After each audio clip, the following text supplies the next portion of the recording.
الصلاة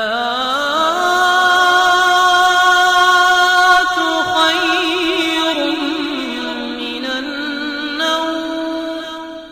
میرے عزیز، کچھ لوگ ایسے ہیں جن سے عذاب قبر ہوگا ہی نہیں۔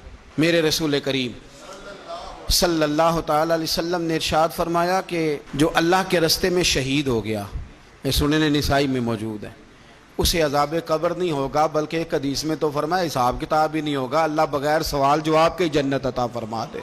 کچھ لوگوں کو لوگوں کی بخشش پہ بھی مسئلہ ہی بنتا ہے کہ کوئی بخشا نہ جائے۔ اور ایک صاحب کہہ رہے تھے جی یہ کیا معاملہ ہے کہ جمعے کو بندہ مر گیا یا فلانا ہو گیا تو اس سے حساب کتاب نہیں ہوگا، اتنے بڑے جرم لوگوں نے کی، اتنے پاپ، اور جمعے کو مر گیا تو بخشا جائے گا۔ تو میں نے کہا جرموں کا بھی اسے حساب اللہ لے لے گا، لیکن میاں حساب کتاب کی ڈیوٹی نہ اللہ کی ہے تو بہتر یہ ہے کہ اسی کے ہاتھ میں رہے، تو نہ اپنے ہاتھ میں لینے کی کوشش کر۔ سنن ترمذی کی حدیث۔ ہمیں پتہ نہیں کیا مصیبت ہے، ہمیں پتہ نہیں کیا مسئلہ ہے۔ ایک جنازے سے میں نکلا، آپ یقین کریں کبھی کبھی کلیجہ پھٹ جاتا ہے۔ میں ایک جنازے سے نکلا تو میرے ساتھ ایک بندہ جنازہ پڑھ کے نکلا تو کہنے لگا جی پیر صاحب دیکھیں آج کتنی دنیا آئی ہے، حالانکہ یہ بندہ اس طرح کا تھا، اس طرح کا تھا، اس طرح کا تھا۔ میں نے اسے کہا یار تجھے تو فکر ہی لگ گئی ہے کہیں جنت میں چلا ہی نہ جائے، تو اس طرح کرنا جنت کے دروازے کے سامنے کھڑے ہو جانا ڈنڈا لے کے کہ میں نے نہیں جانے دینا۔ شرم آنی چاہیے ہمیں۔ اللہ فرماتے ہیں جنت اتنی چوڑی ہے جتنے زمین و آسمان، اس کی چوڑائی زمین اور آسمان کے برابر ہے، تو ہم تو اپنے علاوہ کسی کو جانے نہیں دینا چاہتے جنت میں۔ اور بس کریں، جنت خدا کا فضل ہے، اور اللہ فرماتے ہیں میرا فضل میں جسے چاہتا ہوں عطا کرتا ہوں۔ یہ سنن ترمذی کی حدیث، اور اس کے راوی حضرت عبداللہ ابن عمر رضی اللہ تعالیٰ عنہ، نبی پاک علیہ السلام نے فرمایا جو مسلمان جمعے کے دن یا جمعے کی رات کو فوت ہو، اس کو اللہ تعالیٰ قبر کی آزمائش سے محفوظ رکھتا ہے۔ جو جمعے کی رات فوت ہو جائے یا جمعے والے، یعنی جمعے رات اور جمعے کی درمیانی رات چلا جائے یا جمعے والے، تو اللہ اسے عذاب قبر سے، تو میرے عزیز جو بندہ شہید ہو اس سے عذاب قبر نہیں ہوتا، جو آدمی جمعے کے دن یا جمعے کی رات چلا جائے اسے بھی عذاب قبر نہیں ہوتا۔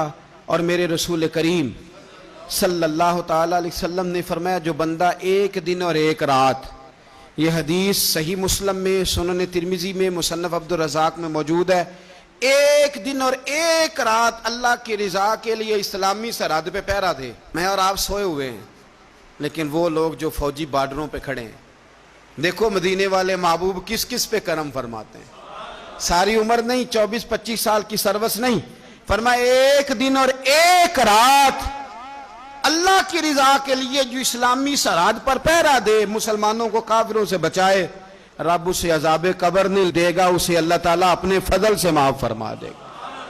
ایک رات اور ایک، آپ کیا سمجھتے ہیں کہ ان فوجیوں کی کوئی چھوٹی شان ہے، ان کا کوئی چھوٹا مرتبہ ہے؟ ایک دن اور ایک رات اگر یہ پہرا دیں تو اللہ انہیں اتنا انعام عطا کرتا ہے۔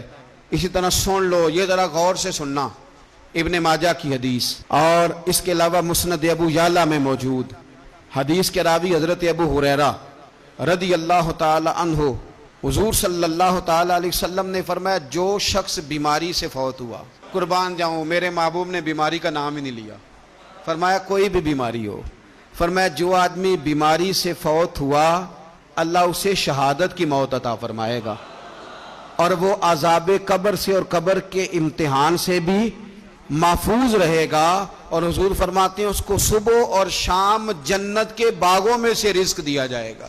جو کسی بھی بیماری سے مرا، یہ لوگ بیماری سے مر رہے ہیں تو لوگوں نے اچھوت سمجھ رہے ہیں، اچھوت، یہ اچھوت نہیں ہے، اس لیے کہ لوارث نہیں، یہ خدا رسول کے ماننے والے ہیں، تم انہیں اچھوت کہہ رہے ہو، اور مدینے والے رسول انہیں شہید فرما رہے ہیں۔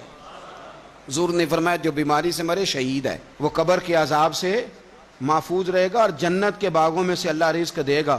لوگ کہتے ہیں دیکھو جی بڑا تانگ ہو کے دنیا سے گیا ہے، تو اس بندے کو بھی عذاب قبر نہیں ہوتا۔ اسی طرح جو بندہ سورہ ملک پڑھتا ہے، سنن ترمذی میں حضرت ابن عباس سے روایت ہے کہ حضور صلی اللہ علیہ وسلم کے ایک صحابی نے ایک جگہ خیمہ لگایا تو وہاں سورہ ملک پڑھنے کی آواز آتی، کوئی بندہ پڑھنے والا نظر نہیں آتا تھا۔ جب حضور کی بارگاہ میں عرض کیا تو فرمایا وہاں قبر تھی، اور قبر کے اندر بیٹھ کے میرا صحابی سورہ ملک کی تلاوت کر رہا۔ اگر ہمیں خسرہ نمبر یاد ہو جاتا ہے نا اپنی جگہ کا، اور ہمیں پتہ ہوتا ہے کہ میرے والا حصہ کتنے کروڑ کا ہے، اگر ساری کہانیاں ہمیں یاد ہوتی ہیں تو سورہ ملک بھی ہمیں یاد ہو سکتی ہے. موبائل پہ اس کو ریکارڈ کر لیں، پھر اس کو سنیں. کبھی بھی سورہ ملک میں، اور ہمارے سلسلہ عالیہ میں تو سورہ ملک وظیفہ ہے. ہمارے الوظیفۃ الکریمہ میں اعلیٰ حضرت نے لکھا ہے کہ رات کو سورہ ملک اور سورہ یاسین کے بغیر سونا نہیں. سورہ ملک اتنی شاندار صورت ہے کہ نبی پاک صلی اللہ علیہ وسلم نے فرمایا یہ قیامت کے دن اللہ کی بارگاہ میں ناز سے جھگڑا کرے گی اور کہے گی اے اللہ، یہاں تو میرے پڑھنے والے کو جنت عطا فرما یا مجھے قرآن پاک سے علیحدہ کر دے. تو رب کریم پھر اپنے فضل سے پڑھنے والے کو جنت عطا کرے گا.